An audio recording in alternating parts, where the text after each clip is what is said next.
What's up, everybody? Today I'm going to be talking to you about officer-involved shootings. More particularly, I'm going to be talking to you about the shooting of Philando Castile and the way it was depicted in the media. I'm going to show you 3 different clips and give you my media analysis on them. This first clip is from Fox News. It's a little dated if you're trying to research what happened to #Philando Castile. It aired long before the verdict. It aired long before Officer Yanez was acquitted. It aired before all the court documents were released. It aired before the dash cam footage, and that's kind of the smoking gun. It aired before additional footage was released from the St. Anthony Police Department and how they had Diamond Reynolds held in custody.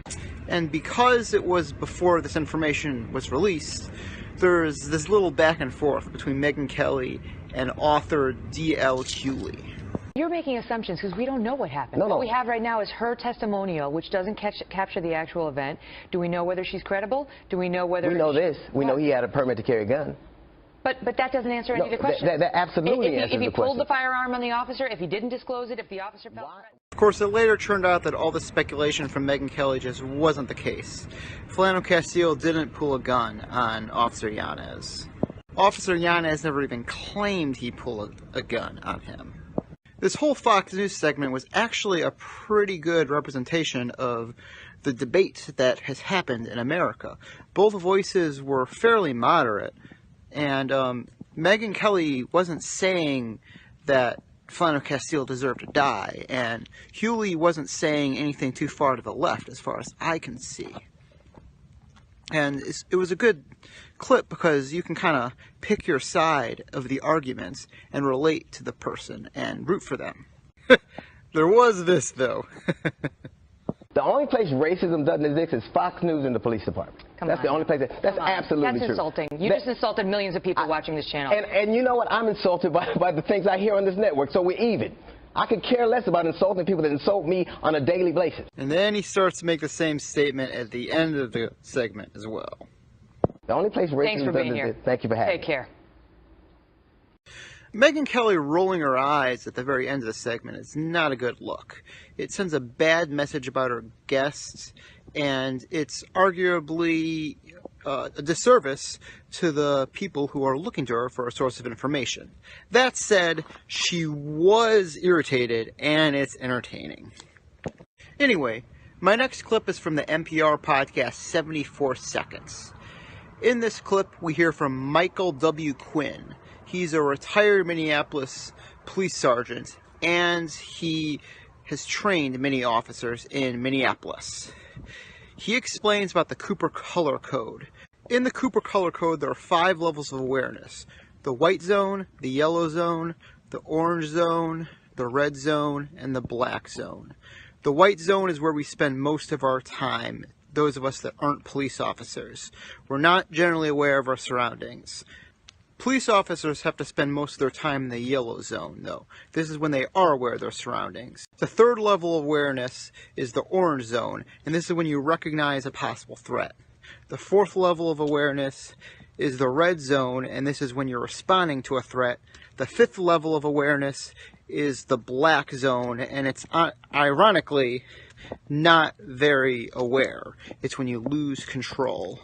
In this clip, Quinn argues that Officer Yanez heard that Philando Castile had a gun in his car. He just heard the word firearm, and he went straight from the yellow zone to the black zone. And that's not proper police protocol. You're supposed to, step by step, go from zone to zone, and you're never actually supposed to go to the black zone. So this is where I think Yanez goes into that black zone. He heard the words about the gun, and his first response is, don't pull it out. But rather than giving him commands, let me see your hands, keep your hands up where I can see them until we can sort this out, and stepping back out of the way, he does just the opposite. He steps up in front of the window, draws his gun, starts shooting.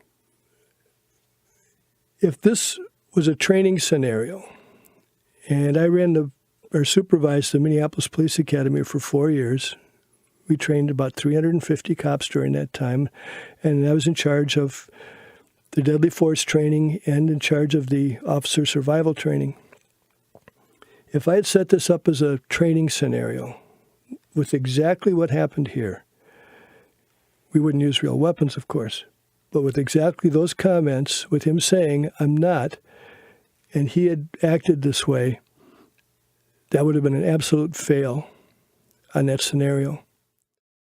Basically, Quinn is arguing that Officer Yanez just lost control of his own mind and his own emotions. He was breathing heavily, he was seeing tunnel vision, and he was frozen. This NPR interview with the retired police sergeant who has trained many cops was very riveting, and it's a shame that this wasn't reported elsewhere.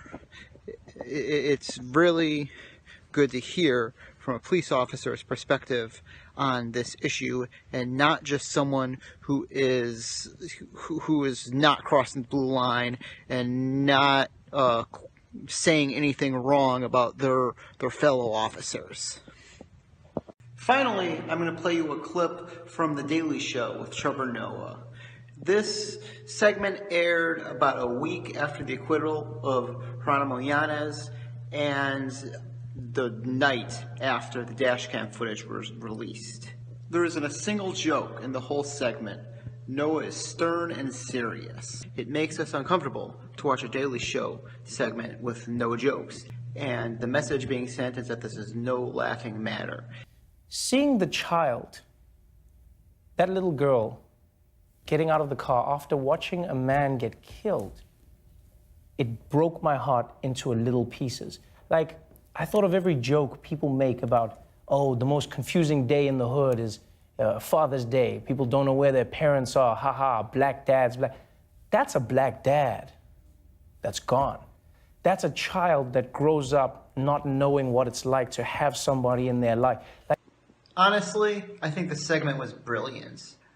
He was telling the world what many Americans were feeling after the acquittal of Philando Yanez.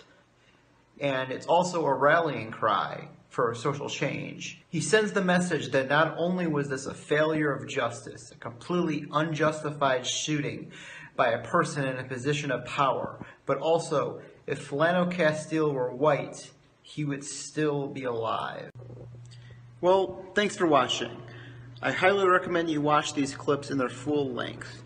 The links are in the video description. Have a good night.